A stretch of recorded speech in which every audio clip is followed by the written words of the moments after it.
నమస్తే అయినా అందరికీ. నేను మీ రైతు బిడ్డ నాగరాజ.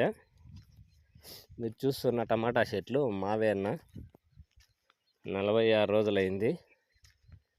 ఈ 46 రోజుల్లోనే కాదన్న, ఎప్పుడైనా కానీ ఈ ఎర్రపేను ఎర్రనెల్లి అనేది పడుతుంది.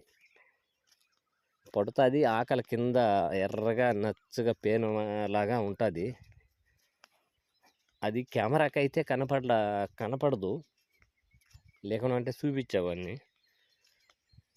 దానికోసము మందు అయితే స్ప్రే చేస్తున్నాం ఈరోజు. చూడండి, ఆ మందు అయితే చూపిస్తాను ఈ వీడియోలో.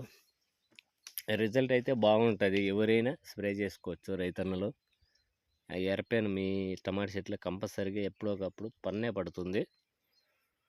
ప్రతి ఒక్క రైతు గమనించాల్సిన విషయము, చూడాల్సిన వీడియో ఇది. చూడండి, ఇది బయోస్పార్కు 150 గ్రాములు 2 ప్యాకెట్లు, ఒక్కోటి 150 గ్రాములు ఒక్కో ప్యాకెట్, ఒక 200 లీటర్ల డ్రమ్ముకు. ఈ ఎక్సోడస్ అనేది 250, అవి 2. ఈ విధంగా అయితే స్ప్రే చేసుకోవాలి. బాగా ఇరుపక్కల స్ప్రే చేసుకోవాలి, ఎందుకంటే చెట్టు బాగా తడిసేలా కొట్టాలి ఎర్రపేను కాబట్టి. ఈ విధంగా 2 పక్కల స్ప్రే చేసుకొని చెట్టు బాగా తడిసేలా కొడితే ఆ ఎర్రపేను అనేది పోయేదానికి అవకాశం ఉంటుంది, చనిపోయేదానికి. రిజల్ట్ అయితే బ్రహ్మాండంగా ఉంటుంది. ఈ ఎక్సోడస్ బయోస్పార్క్ 2 కాంబినేషన్తో స్ప్రే చేస్తే ఎర్రపేనుకి ఎర్రనెల్లికి అంటారు, ఎర్రనెల్లి ఎర్రపేను అనేది ఒకటే. రిజల్ట్ అయితే బ్రహ్మాండంగా ఉంటుందన్న. ప్రతి ఒక్క రైతులు స్ప్రే చేసుకోండి.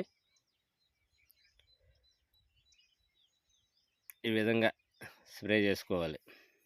చెట్లకి బాగా దూరాలన్న మందు స్ప్రే చేసేటప్పుడు.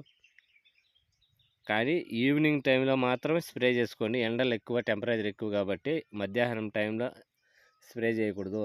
స్ప్రే చేసింది మధ్యాహ్నం టైంలో రిజల్ట్ రాదు. నా వీడియో నచ్చితే లైక్ చేయండి, షేర్ చేయండి. Thank you.